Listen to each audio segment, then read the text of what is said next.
Hello everyone, welcome back to Being the Marshmallow, Living and Coping with PTSD. I am, as always, Bob Wagner.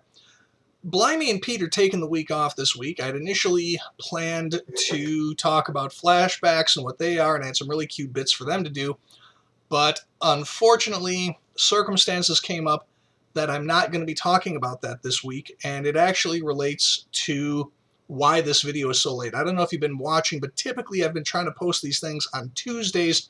Here it is, 9 o'clock Wednesday night, and I'm still recording it, and I'm probably not going to post it until probably first thing Thursday morning. And the reason for that is because I've been having extremely bad insomnia the last few days, actually the last week or two, and it's really been making it difficult for me to get anything accomplished. And I do apologize for that, but it's just the nature of the beast. And so I wanted to talk about insomnia and sleep disruptions this week instead of my original topic of flashbacks, but don't worry, I will be getting to flashbacks in the coming weeks because they are very, very important to understand. Now, insomnia, much like triggers and safe spaces, is a term that has been co-opted into common usage and to mean something it really doesn't mean. We've all heard about that person, or I should say from that person, at work or at the bus stop or wherever, talking about, oh gosh, man, I'm so wiped out. I had such bad insomnia last night. And what they're really talking about is, oh gosh, man, I'm so wiped out. I was out partying until 4 o'clock in the morning. I shut the club down. Or, oh, dude, Escape from New York was on, followed by The Thing, and I had to watch those because Kurt Russell's my guy. And don't get me wrong, Kurt Russell is my guy. I could watch him in pretty much any movie he's ever been in. Love his stuff. I've got most of his movies on my DVD collection. Those are not examples of having insomnia. Neither is being up till 3 o'clock in the morning playing video games. That's not insomnia. All of those things are leisure activities that you chose over getting your butt to bed. Okay? Leisure activity, symptom of a medical condition. Two totally different things. Insomnia is when you want to get to sleep, you're physically tired, you're emotionally tired, because trust me, when you have a mental illness, it is very, very emotionally exhausting. It wrings you out. It wears you down, brother. And you get tired. You get very physically tired. You get very emotionally tired. And you just want to get some sleep. But your brain decides, no, instead, what we're going to do, instead of going to bed and getting a decent night's rest and actually feeling like a human being tomorrow morning when you've got 1,000,005 things you got to do, instead, we're going to stay up till 3, 4 o'clock in the morning. I'm not going to let your eyes close. And instead, we're going to review all of the things that you may have done wrong recently or not so recently, whether or not they have any basis in rational thought. And I'm going to just fill you up with general unpleasantness and general ill-at-ease feeling and a general sense of anxiety. And you're going to be up chasing around the fact that, oh my gosh, did I blow that important job interview because I didn't have the right shoes for the job interview, or I smiled the wrong way at the interviewer, or hey, what about that other time that I did that thing, and oh my gosh, what about that? And I'm going to stay awake until 4 o'clock in the morning like an owl, okay? And anybody who's had a sleep disruption episode as a result of anxiety knows exactly what I'm talking about. Your brain just goes on, excuse me, this really ridiculous, really irrational roller coaster of stuff that keeps you awake, chasing after things that don't have any immediate reason to be awake over, but you're just going to stay awake anyway because you are so riddled with anxiety. And it doesn't make any sense, and there's no good logical reason for it, but it happens because, well, mental illness is by definition an illogical experience. And we've all done that. We've all been there. I've personally stayed awake, until the wee small hours because my wife, who I know is my greatest advocate and best friend in the world, has looked at me a particular way, and I was up till the wee small trying to figure that out, even after I asked her, honey, is everything okay? Yeah, sure, everything's great, love. I love you, I'm going to bed, and that's what she said. And then I stayed awake till 2 o'clock in the morning trying to figure out what she really meant. And that's very common with us. And unfortunately, it's very, very dangerous. And I don't necessarily mean that in the sense of making us more prone to self-harm, though that is certainly a factor. What I mean is that insomnia, and other sleep disruption manifestations can have very serious adverse effects on our physical health. It can also have adverse effects on the health of our relationships, and I'll get to that in a second.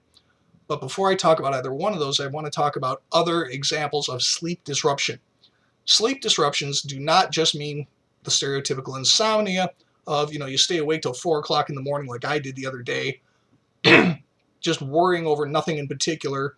It can also mean recurring wakefulness. You'll get to bed, you'll fall asleep, and then just out of nowhere, boom, you're awake again. And you wind down, and then boom, another couple hours later. Again, this happens 3 or 4 times in the course of the night. And so, you may have technically been in bed 6 hours. You got 3 hours of sleep because your body kept on doing this, kept on waking you back up, and you got to unwind from that again, fall back asleep. And anybody who's ever been woken up by a sudden loud noise or your roommate coming in the middle of the night and then has tried to get back to sleep knows what a pain in the butt that can be. And then to have to do that 3 or 4 times a night really takes its toll on you. Sleep disruption can also manifest as nightmares. I personally have some really horrific nightmares, very, very common among people with PTSD and other trauma and anxiety-related disorders to have these. My wife can always tell when I'm having a bad night.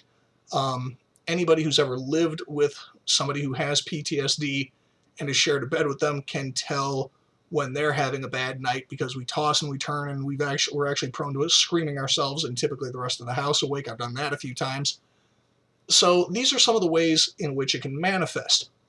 And when this starts happening and when it becomes a problem, it can put our health at risk in a number of ways. The immune system does a lot of its work while we're asleep, okay?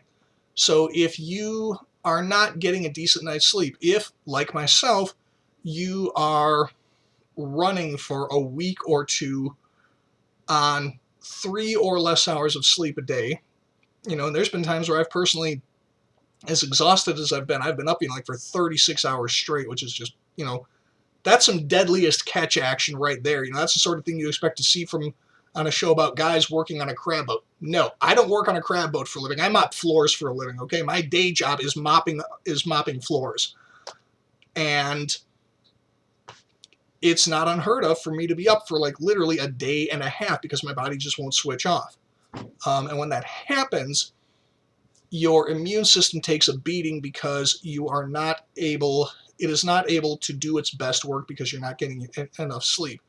The healing processes also are under greater strain because a lot of that resets when you're sleeping, okay? Like this, I don't know if you can see it, but this scratch here in my hand, I got on the wrong side of a house cat, and this is actually taking longer to heal. This should have actually been gone in just a couple of days. It's like a week old at this point.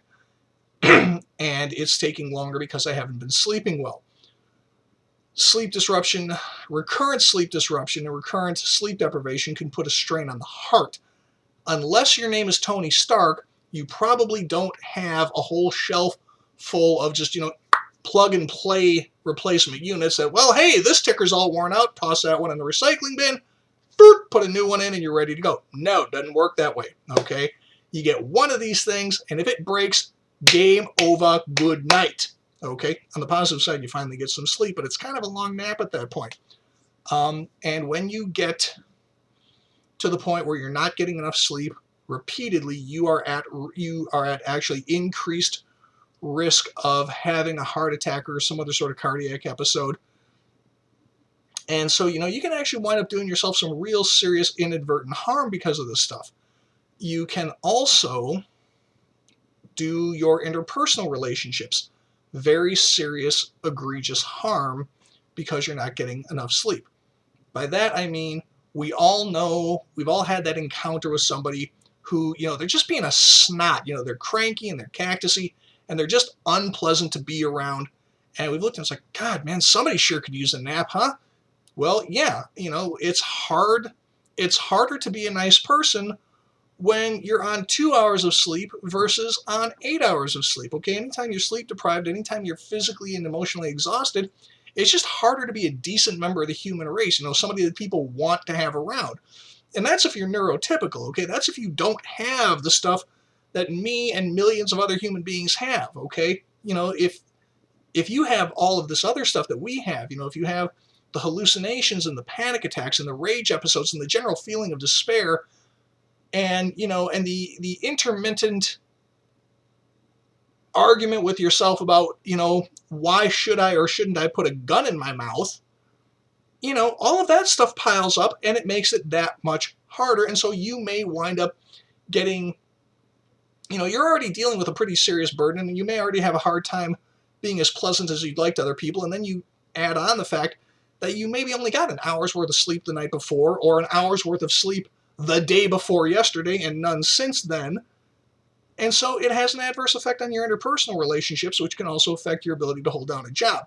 So sleep disruption actually can be very widespread, endemic in its effects. It can get into everything, like sand at the beach, okay? And it can really mess things up for you on a number of levels. And that is why I find it important to talk about it this week. That's just kind of a rundown of it.